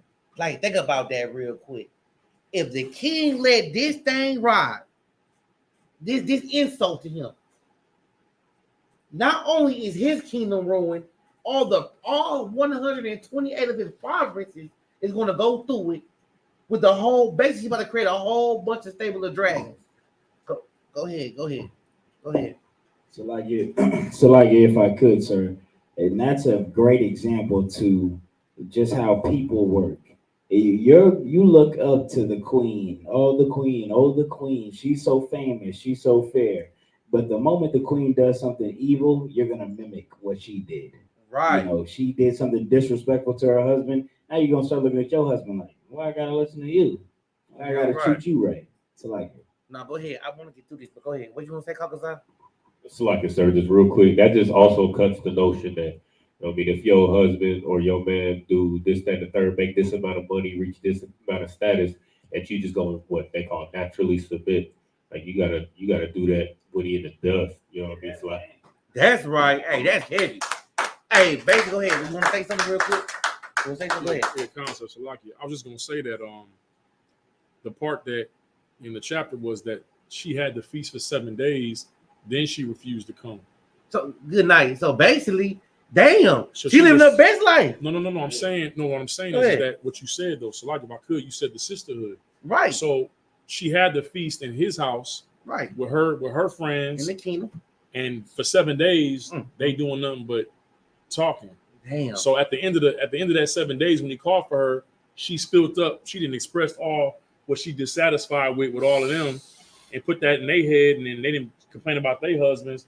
And it's like one spirit, like you know how you say the demons got brotherhood. Yeah, they all in the same mind. She's like I ain't finna, you know what I mean? He can't tell me what to do. Right, I'm gonna show y'all. I'm gonna show y'all got the power, yeah. And that's what's so crazy. She thought that's how you, man, good night. It's so heavy right now. She thought she that WAP was gonna do it for her. That's what she thought. This is a definition of that right there. She thought her WAP was all she needed for him. She can talk all she. But listen to this though. I guarantee you, after what happens, she was like, you know how women do it. He was such a tyrant. But listen, they remember this: 7 days off, kicking it with your homegirl, basically a girl trip. But y'all partying in y'all little man. Listen around in his house, in his castle, his house doing their own thing, not bothered for a whole week, a whole 7 days. Y'all waking up, eating breakfast with mimosas, whatever the hell you call that. You know what I'm saying? Get y'all drink on, and then they doing the same thing over and over and over, not bothering nothing. Then after 7 days, I'm like, yo, go get my lady real quick. He deny me, but like, how come I just made a big thing? Women always say this, man. They always want the money. He never want no broke guy, right? This boy got all the status in the world. He's the king, got disrespected. So what you think your little million gonna do to a woman that's already been out there dealing with them other demons, entertaining them other demons with all of her sisters and everything like that? It don't mean nothing no more. She's already had it. She thinks she got it, right? In her mind, she's already hit the jackpot, right? Because she's with you, right? But let's keep reading. Con. And so, like you said, Vashti didn't have no divorce court judge. Damn, you know what I'm saying? Damn. On her side. So good night. Good night. Yeah, you ain't taking half of his stuff at all. It ain't that. Hey, that prenup was already discussed. You came with nothing, you're leaving with nothing. But let's go. Right. Hey, yeah. Verse 17. For this deed of the queen shall come abroad unto all women, so that they shall despise their husbands in their eyes, when it shall be reported. The king Xerxes commanded Vashti the queen to be brought in before him, but she came not. Verse 18. Likewise shall the ladies of Persia and Media say this day unto all the king's princes, which have heard of the deed of the queen. Thus shall there arise too much contempt and wrath. See the thus shall there arise too much contempt and wrath. It's all that contempt in there, in the one building. And I'm in back to all this going into the sisterhood. When you let sisters rock, hold on, Barack, y'all chill. Let me make my point. When we let sisters rock like this, out of our brotherhood, with our compassion, he has so much compassion. Where think about this: what man or what king that you know will let you gather all of your homegirls ever, and y'all do what y'all want to do in his house, his kingdom, and then for 7 days straight, and then you did not come to him. And now I got a question. What y'all think is supposed to happen to her? Before we read what happened to her, what y'all think supposed to happen? Sisters? Because she did that in front of all her friends. She's full of contempt. All these demons. Listen, she was getting counseled by so many demons. You know what I'm saying? She getting counseled by the legion. The whole legion on that thing. What happened? Answer me. Somebody over there, let me know. Somebody get that microphone and stand up and stand on business. What y'all think supposed to happen to her? Be punished, sir. Be punished? Okay, I like that one too. But how? How would you punish that? Like what type of punishment would you give? Anybody answer that? Because you brought it up. What type of punishment would she give? Would you give? I was gonna say she should be cut off. Because I like that one. I like that one. What you think, sis? I was gonna say the same thing. Exile. Exile? That's what we talking about. Okay. Now, This is cool. Hey, no, let's read though. What he do? Let's get to the pope the motion, man. Let's get to the motion. Verse 19. If it please the king, let there go a royal commandment from him, and let it be written among the laws of the Persians and the Medes, that it be not altered, that Vashti come no more before King Xerxes, and let the king give her royal estate unto another that is better than she. Oh, hold on. Y'all hit on the mark, sis. You heard what he just said, right? He basically threw it away. He wrote that down. This is the new creed right now. The Vashti law. Damn. That's what it is. The law of Vashti. You heard me? Ain't that something? Let's get it. Let's get what else he do.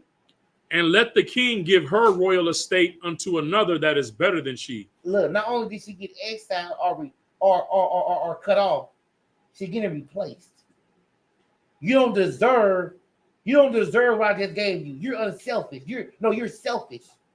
You think it's all about you. Right. I'm not good enough for you. But guess what though? You can't find a man out of 128 provinces that can give you that same feast that I gave you. Now you are about to die with your feast, meaning spiritually. You're going to regret that decision you made because you were so full of yourself, of your so-called emotion, whatever. What y'all spoke about in them 7 days. Because 7 days is a long time. That is what you decided for your future. Them 7 days decided the rest of your life. Right. You understand that? That whatever possessed you that day to deny your king, for me just saying, come here. Whatever that little that thing possessed you right there, guess what? You can't even come. Guess what? You can't even come in front of me no more. You can't even come, please, okay, I don't want to hear about it. I don't want to hear that I was too drunk. I was on these 8 pills. I was in my right mind. Obviously, you wasn't. So guess what? She couldn't even plead a case. Vashti made a law with you on it. The law of Vashti, and your butt is gone. Now you done went from a queen to a peasant. Just that fast. By being a dragon. By not listening to your other one. By not coming to him when he said, come here. Right. You wasn't locked in no dungeon. I can see you in a dungeon some damn where drinking pee and eating poo. Change to the radiator. Change to the radiator. Like, no, I'm not going to him. Baby, you over there having a great time for 7 days. You know, imagine the kingdom. We're on the west wing. Hell, you were on the east wing. You basically, man, I gotta take a whole horse over there, ride 5 miles just to come to you. You know what I'm saying? Like, you know how them kingdom was back in the day? Like, you on a whole other side of the kingdom. Doing your own thing for 7 days. for 7 days. Good night. But you can't come see me when I ask for you. Okay. Go ahead. That's what that really threw me even more. Or we got any more on that? I just want to show y'all sisters real quick. Just verse 20. Go ahead, get this 20. And when the king's decree which he shall make shall be published throughout all his empire, for it is great, all the wives shall give to their husbands honor, both great and small. Go ahead. That's it. Listen, man, sisters, I just want to let y'all know something, man. Hey, give me you got that honor your husband and your wives. What is there? That is scripture. I just don't know what verses in Ephesians. That's Ephesians, I believe. Yeah. Okay, appreciate that. This is what I want to say, sis. You know, when y'all get amongst each other, this is the whole point of this real quick. When y'all mind is idle, you're gonna get that too. Matter of fact, get that. Matter of fact, give me that First Timothy real quick. See, this is what the conversations and it's everything's supposed to be. When y'all get together, I'm about to read what the scriptures say y'all should be doing. Because obviously they were not in the right spirit for her to deny her out of want. For not even come see what he want. Hell, you know what I'm gonna say? Like, to me, that's crazy. Like, you got that? Oh, you want the other one? No, which one? Talk to me. To teach the younger woman? No, the one that we were talking about. Yeah, that's not telling them to do right. Saying they don't do. That's what I'm trying to say. No, okay. No, what they were doing. Okay, this is what they were doing, and then we're gonna tell y'all what y'all supposed to be doing. Yes, that's Titus. My fault. Go ahead. Yes, sir. This is the book of 1 Timothy, chapter 5, verse 13, and it says, "And withal they learn to be idle, wandering about from house to house, and not only idle, but tattlers also, and busybodies, speaking things which they ought not." You shouldn't want to say that. What sisters do today, and it's so heavy because they were not the only one that was going house to house was her friends that was there visiting, but they were in there speaking about things they should not at all. They trying to get these sisters to go against they out of one. Like they said earlier, you want to do the spite their own family. You gotta go late. Do y'all not realize? Let me tell y'all. Do y'all not realize the offense of what y'all actually do when y'all? And I'm gonna tell you how crazy y'all sound. Not only the offense, but how crazy y'all sound. This is a man that y'all gave y'all everything to. Right. Now I'm just want y'all to really understand this. This is the man that y'all gave everything to. I'm talking about everything to. And then you get around some more females. You talk about them. You know what I'm saying? Like, this is what you already gave yourself to. And you're talking about the same thing that you gave everything to. The same, I don't want to go to detail, but I'm going to say everything to, man. I'm not going to go in detail. Everything to, man. And now you get away from him. The first thing you want to do is disgrace him, talk about him, shame him, try to make him something that he's not. But that's yours. That is yours. I think about that though, real quick. Like, have y'all ever been to a restaurant and made a bad decision of some food? Right? And you ain't gonna go get that same food no more. But guess what though? Damn. You use that as the terminology when you went to this restaurant, yo, other one that restaurant, and you obviously, because you got so much negative to say about them, you chose the wrong food.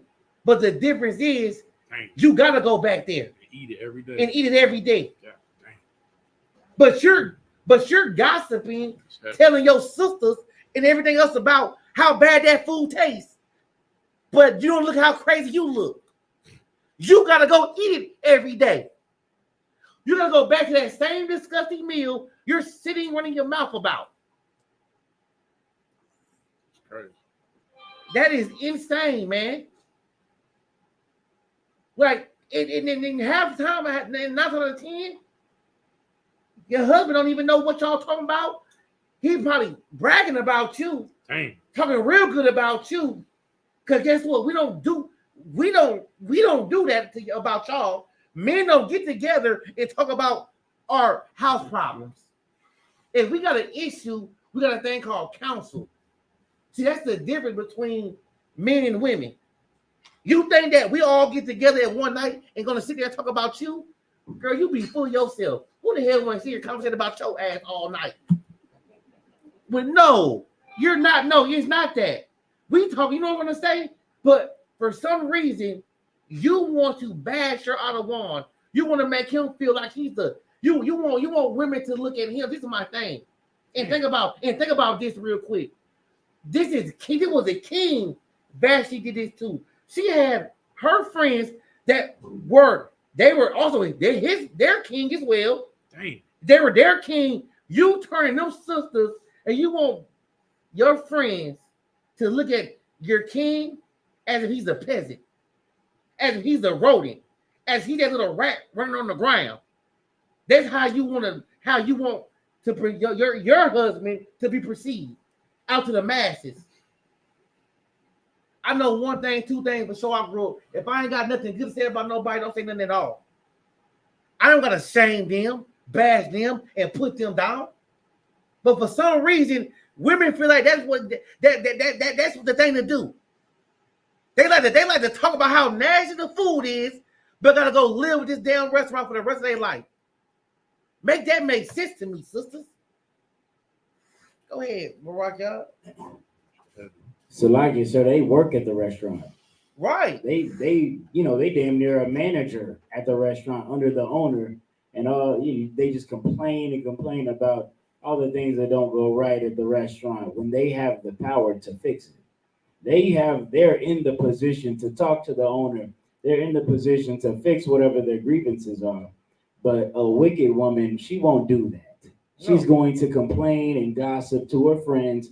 Would you believe the manager? He ain't have nobody mop this. This is dirty. That's not right. This not right. Picking apart what they're a part of. Right. You know what I mean?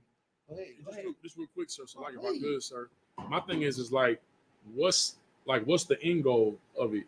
Like, what comes out of it? Like, because then if one person start, then everybody gonna get in talking about their husbands, right? So everybody talking about what their husbands is not doing or how they dissatisfied. But what comes out of that? Like, what do you leave with when you go back home? Or like, what's the solution that comes out of that? Like, I'm just trying to understand, like, what's the thought process behind it? Because like, once you do that, is that the only reason why y'all connected? Is because like y'all connect because y'all all hate y'all husbands? Does that make y'all in the truth? I don't understand. Man, yeah, and you know what? That's heavy you saying that though, because I want to know the same thing.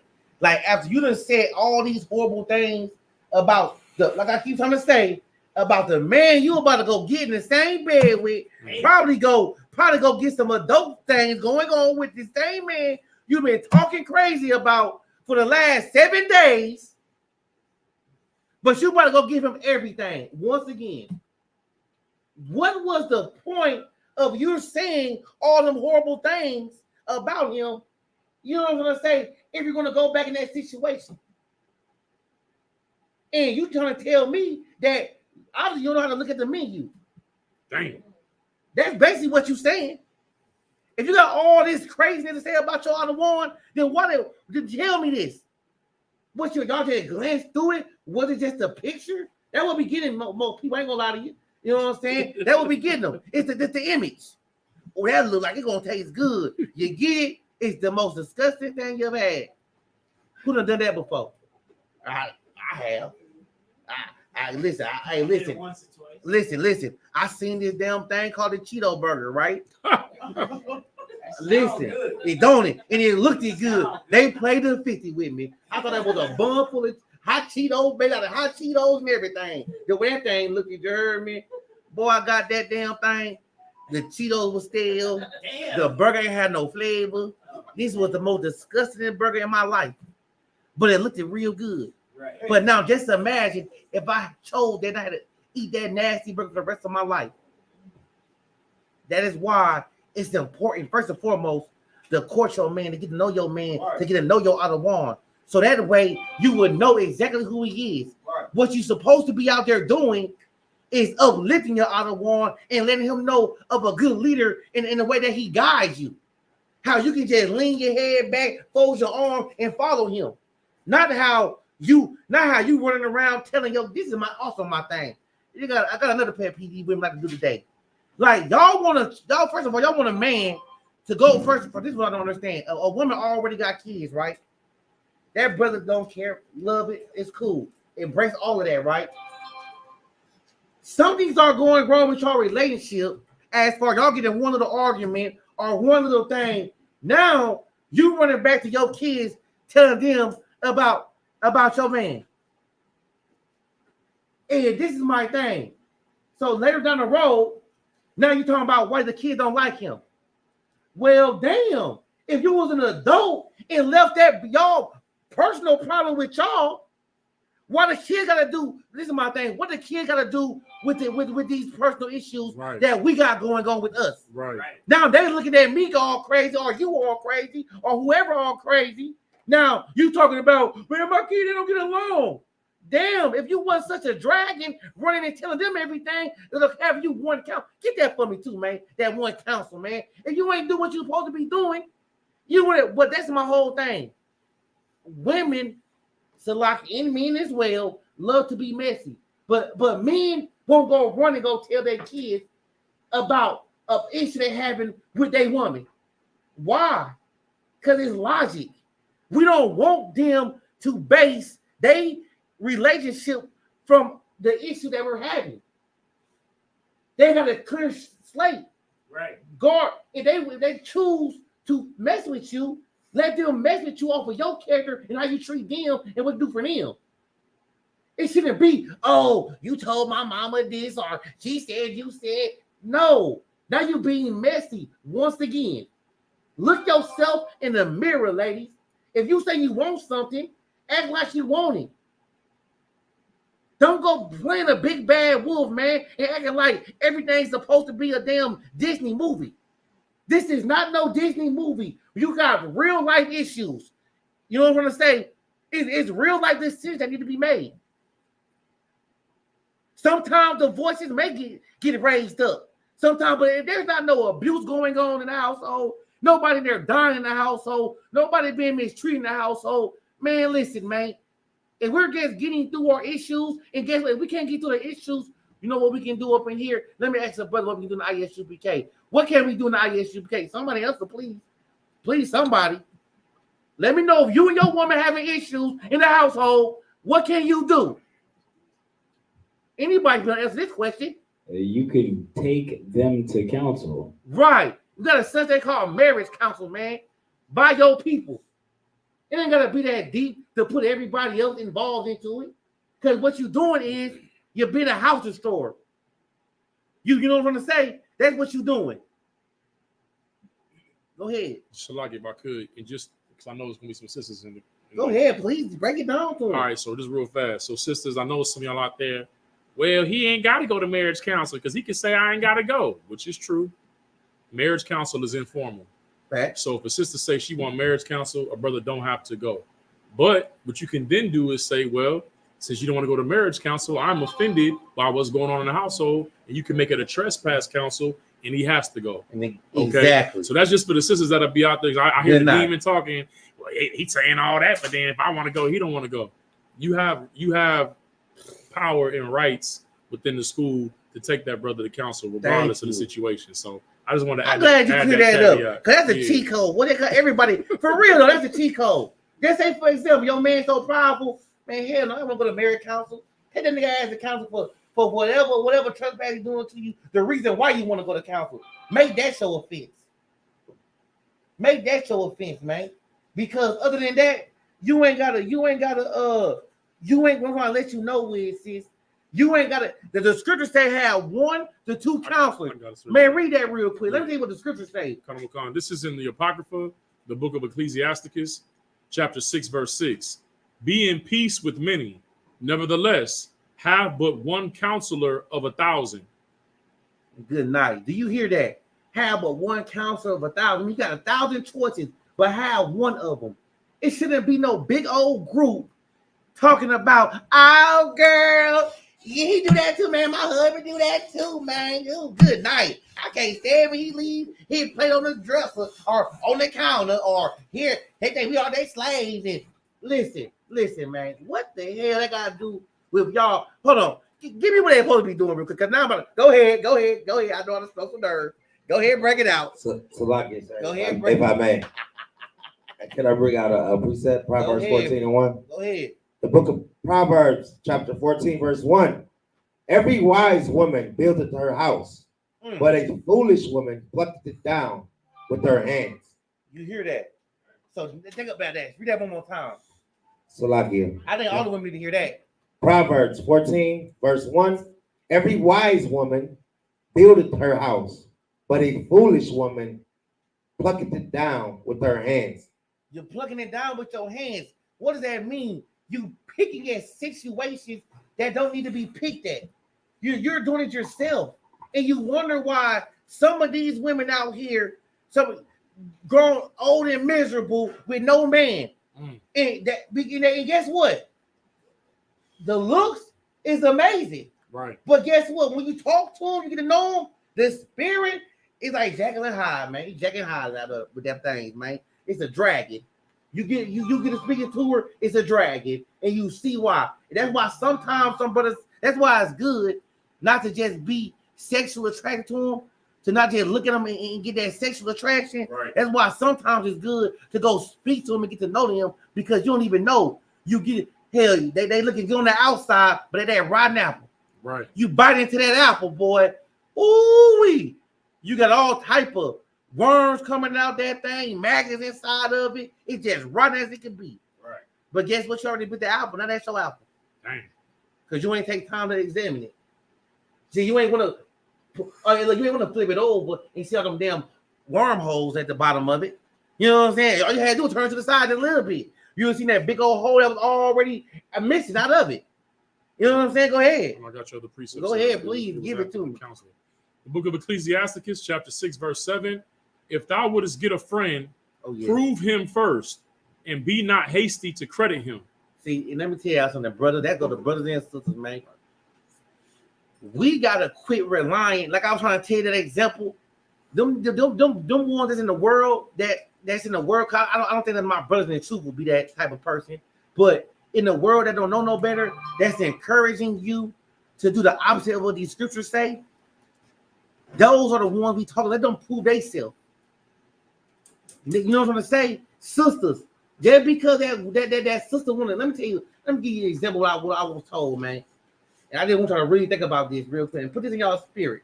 Everybody that's watching, every sister, listen, man. A sister or a brother will not come to you with anything that about another person if they have not spoken to that person unless they think that you will listen. And if they think that you will listen to that, what that says about you. Right. I don't think y'all heard me. If a sister can come run her mouth about any of your brothers, I'm gonna give it to y'all. And they're not hearing their business to talk to y'all about that. Y'all think your sister could have listed problems. No, I just showed you where her problems should be going to. Right. She think that y'all on the same type of level y'all are. If that brother can come talk to y'all about anybody in the school without even speaking to them and gossip about them, he think he can do that because he's a whole ass nigga and you want to.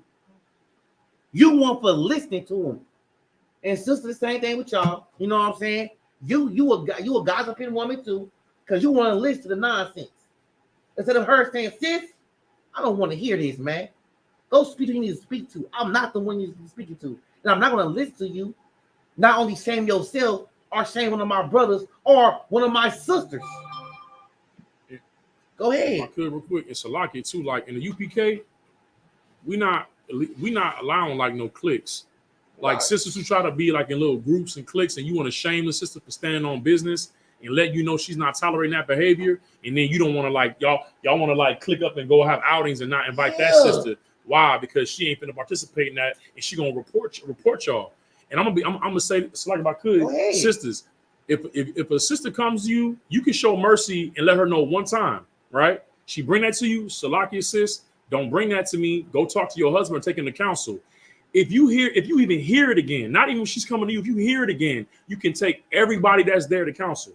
Right. And what you're doing is a righteous thing because you're keeping our ranks holy. You understand?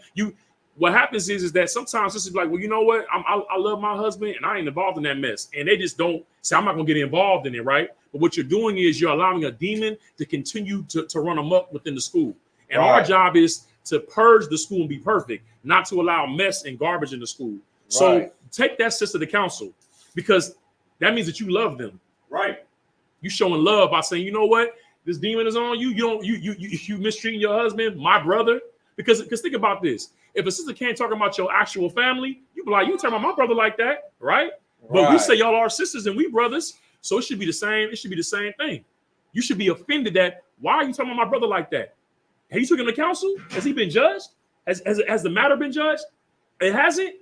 You better go handle that. If I hear about it again, I'm taking you to counsel. Real talk. And trust me, it'll go. It will go. It'll go away. And you're gonna be absolutely right. You're gonna be praised because you have been a sister, not a friend. That's right. That's the difference. That's right. You have been a sister, not a friend. You actually love her. You ain't gonna see her go on that self-destructive road. You still want to say you stopped her from self-destructing. And that's how they gotta look at it, man. Go ahead, IBO. What you about to say back there, Priest? Bring it out. Now, I was just gonna say, like, it's heavy what you're bringing out. You know what I'm saying? And I'm gonna bring out a precept, but it goes to the brothers and sisters on the topic. This is Ecclesiasticus chapter 28 and verse 15. A backbiting tongue has cast out virtuous women and deprived them of their labors. So you know what I'm saying? I brought it out to say, man, bring that down one more time, please. The problem with a labor is good night. See, oh my God, keep going. This is the book of Ecclesiasticus, chapter 28 and verse 15. A backbiting tongue has cast out virtuous women and deprived them of their labors. Listen to me, man. Wow. While y'all out here backbiting, let me tell y'all something, man. Y'all gotta realize this, sisters. And this is for the sisters that got a name that been in here. That scripture is for y'all, right? And the brothers, because I don't know, well, and the brothers that do that stuff as well. If you backbiting, think about this. We out here trying to fish. We're bringing new people into school. They're looking at us that's been in here to how to do things, right? And we're backbiting them, and they're good sisters, right? They just left the world from that. They're trying to get away from that, and we got the same nonsense in here. You just basically turned them away from their works, right? Because you're backbiting. You did that. They little baby. They don't even know nothing yet.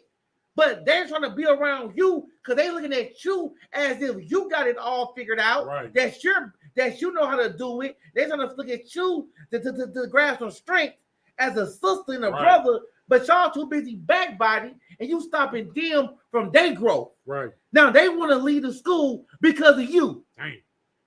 Because of your backbiting. Dang. Because you couldn't do what you know to do.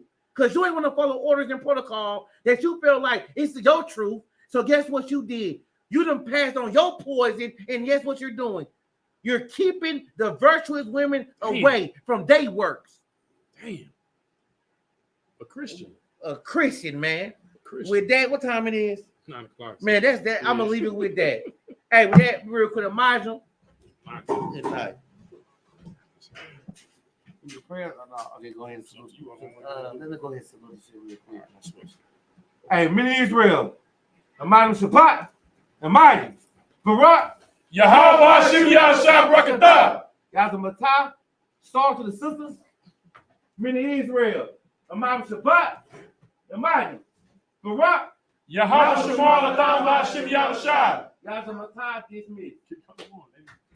Oh, my fault, Salaki. Salaki, sir. Salaki, my fault. Hey, the water today. Yes, sir. Now, Yahweh Matah, dismissed. All right. I just put the whole look. We even didn't